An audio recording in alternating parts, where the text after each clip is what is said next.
The unboxing begins.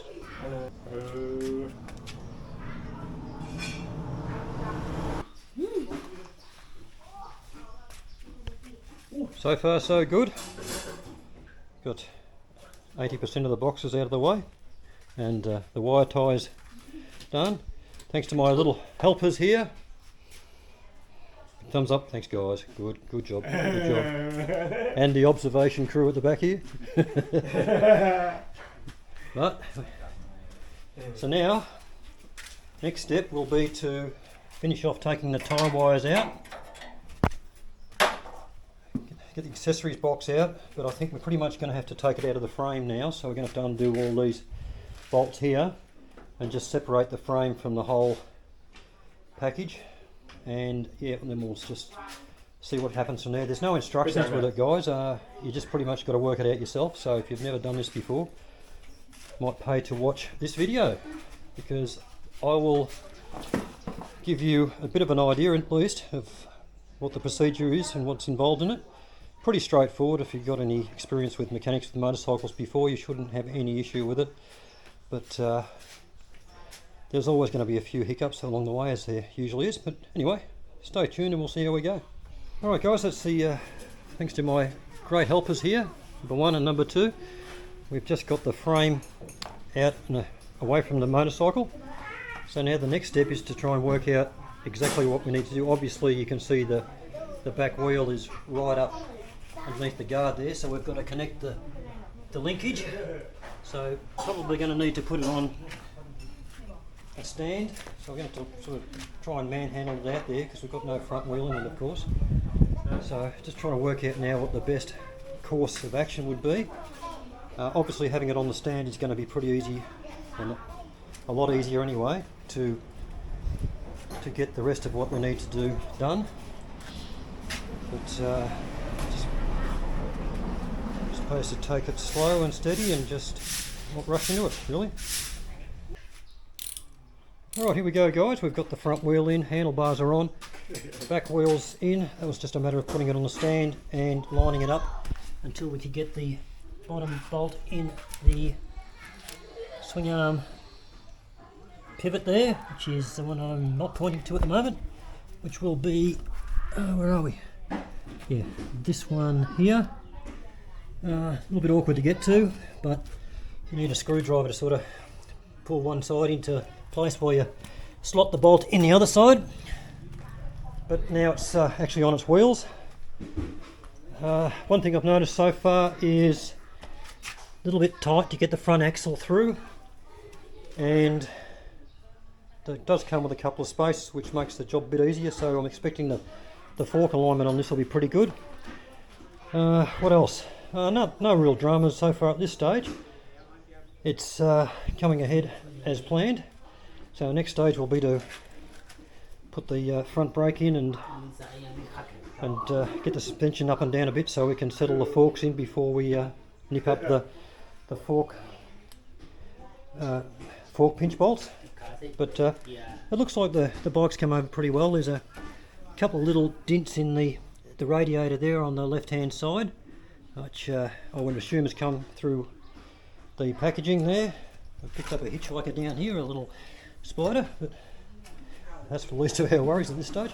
But yeah, so far so good. Looks like a quality product, put together well, and it looks a heck of a lot like a certain other brand that we all know very well, and at a third of the price it's going to be very interesting to see how it stacks up against that one. Battery fits in nice and solidly. There's a perfect space for it here.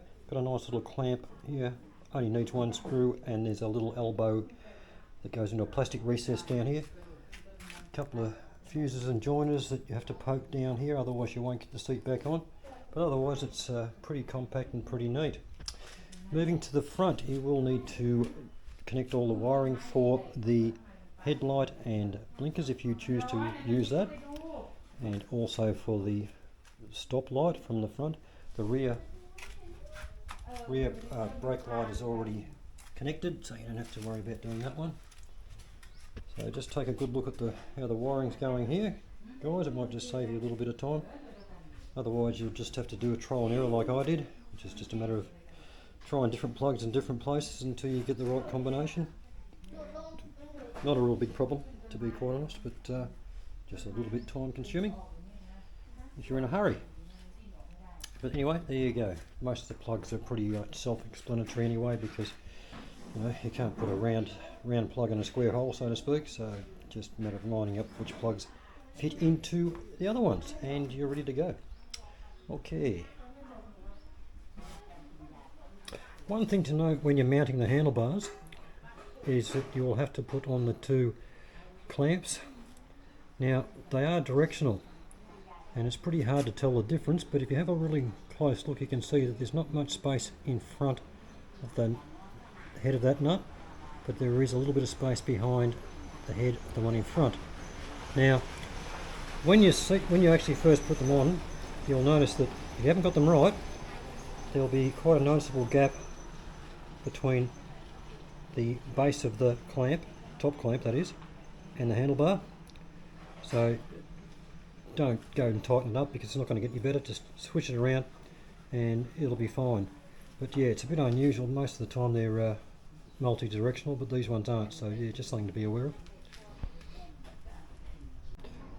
Alright, apparently it does come with some coolant, and you can sort of see traces of coolant in the area where the cap seats there, and actually on the cap itself. But when you look into the actual radiator core itself, I'm not seeing any evidence of coolant, so that'll have to be topped up, no doubt.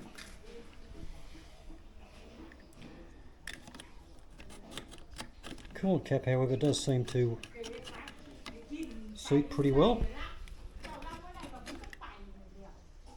Once you've got it lined up to start with, of course.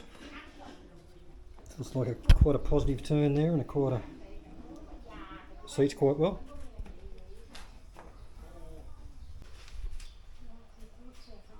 Okay, we've hit a little bit of a hurdle. I'll start again. Okay, we've hit a little bit of a snag here. Going on pretty well.